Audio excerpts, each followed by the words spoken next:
On sait que le corps humain est constitué de 70% d'eau, mais la manière dont on l'a découvert fait froid dans le dos. Pendant la Deuxième Guerre mondiale, un scientifique japonais va créer une unité appelée l'unité 731. Et dans cette unité, il va commettre des crimes de guerre. Il va utiliser des cobayes humains, principalement chinois, coréens et russes, pour essayer de créer une arme un peu spéciale. L'arme qu'il voulait créer, elle devait porter une maladie ou du poison assez fort pour contaminer et tuer tout un peuple. Là, en l'occurrence, le Japon était en guerre contre la Chine. Et pour arriver à créer cette arme, il va faire des tests horribles sur des hommes, des femmes et des enfants. Oui, vous avez bien entendu. Les membres de certains cobayes ont été brûlés ou congelés pour observer la réaction de leur corps. Il a même greffé des membres d'animaux sur les humains. Genre, il est parti, il a coupé la jambe d'un homme et il lui a mis un sabot de cheval à la place. Il va injecter de l'eau salée ou du sang de cheval dans les veines des cobayes. Il y en a qui sont privés de sommeil ou de nourriture pour voir combien de temps leur corps peut encore fonctionner. Il va ouvrir leur ventre et manipuler leurs organes alors qu'ils sont toujours vivants et conscients. Bref, quand je vous dis atroce, le mot est faible. Le pire, c'est qu'après que la Deuxième Guerre mondiale soit finie, les Japonais et les Américains vont garder cette unité secrète. En échange, les Américains vont demander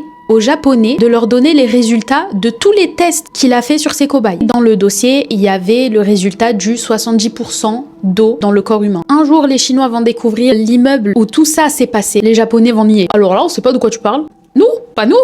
Nous? Sauf que la Chine va trouver des preuves d'ossements et d'autres trucs glauques qui va prouver que ces gens ont été littéralement torturés. Le Japon va être condamné pour crimes de guerre et crimes contre l'humanité en 2002.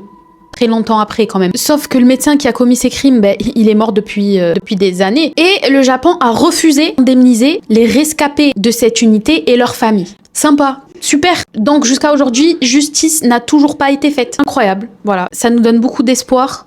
Pas vrai? Allez, prenez soin de vous et en attendant, Malidji vous raconte.